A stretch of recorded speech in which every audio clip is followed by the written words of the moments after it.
ఒక అడవిలో చాలా జంతువులు కలిసి జీవిస్తూ ఉంటాయి.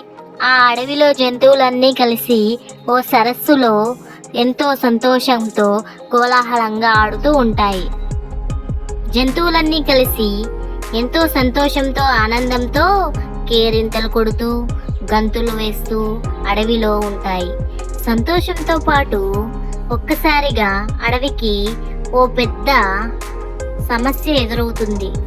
అది ఏమిటంటే ఆ అడవిలోని జంతువులకు జీవనాధారమైన సరస్సు ఎండిపోయింది.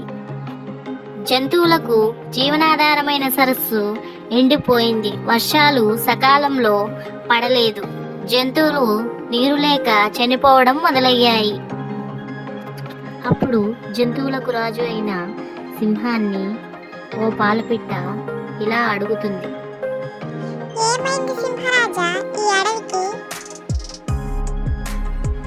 ఈ మానవుల విపరీత ధోరణి వలన, వాళ్ళ జీవనశైలిలో మార్పు వలన గ్లోబల్ వార్మింగ్ సమస్య ఏర్పడింది. కాలుష్యం విపరీతంగా పెరిగిపోతుంది. చెట్లు కొట్టేయడం వలన వాతావరణంలో మార్పులు పెరిగిపోతున్నాయి. అందువల్ల వర్షాలు సకాలంలో పడటం లేదు.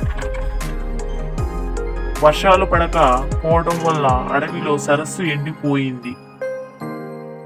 అడవిలోని సరస్సు వద్ద పక్షులు అన్ని నీళ్లు దొరకక ఎంతో బాధపడతాయి. పక్షులు సేదతీరడానికి చెట్లు ఉండక, నీళ్లు లేక ఆకలితో అలమటించిపోతాయి. మరి దీనికి పరిష్కారం ఏమిటి సింహరాజా? ఉంది.